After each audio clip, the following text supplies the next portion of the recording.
Coronation Street spoilers, Paul's shock diagnosis, lets Aaron off the hook. There's trauma for Paul on Coronation Street next week when he's told he may have motor neurone disease. Meanwhile, Amy is under pressure. Sarah lets rip at Damon, and Craig makes an error as he tries to earn Miley's affection. It's your spoiler-filled guide to life on Coronation Street in the week of the 3rd to the 7th of April, 2023. Tracy calls at the police station and glues herself to the counter, telling the desk sergeant that she's not moving until Amy's rape allegation is taken seriously. When Steve and Amy get wind of what's going on, they turn up at the scene and Amy begs her mum not to go ahead with the plan she's come up with to give an interview to Suki from the Gazette.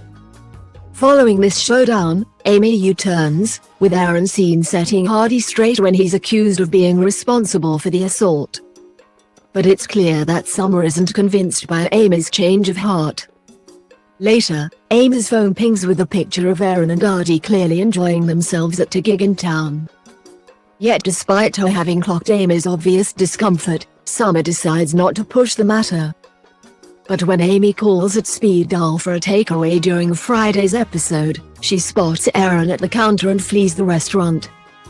When Paul discovers that DD is covering his costs, he packs up his things and tells her he's moving out as what she needs is a proper flatmate, not a charity case. In a low mood, Paul then attends his appointment with the neurologist, who tells him he may be suffering from motor neurone disease. In tears, Paul later stares at his withered hand, the reality of what lies ahead hitting him hard. By Friday, though, Paul still hasn't told his family about the diagnosis and instead approaches Damon, revealing that he hasn't got long to live and is in need of some fast cash.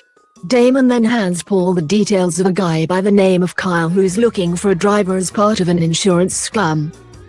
But will Paul break the law to solve his financial problems?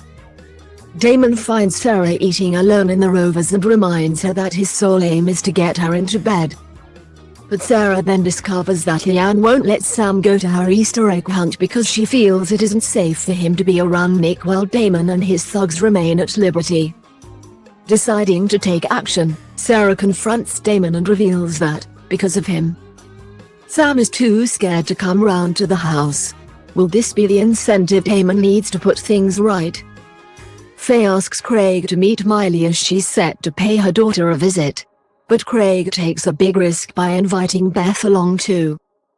The following day, Craig tells Faye that he'd like buy Miley a present. But when Faye reveals that Miley likes basketball, Craig mishears and purchases a baseball bat and mitt. A game of catch then doesn't go to plan and Craig is left kicking himself over the mistake before admitting to Faye that he feels jealous of Jackson. As George and Todd hurry tricky customer Estelle out of the Undertaker's, Glenda recognizes her and explains that they used to work side by side on the cruise ships. Estelle reveals that she's now the co-owner of a performing arts club for kids and that anyone can buy into the franchise. Glenda's interest is piqued at the thought of opening her own branch. Brian receives an email from the Family Tree website informing him of the existence of his Italian cousin, Isabella. So he immediately starts planning a trip to Napoli. But plans for this overseas trip are scuppered when Brian receives an email from Isabella letting him know that her flat is currently undergoing renovation. So she'll be visiting him in Weatherfield instead.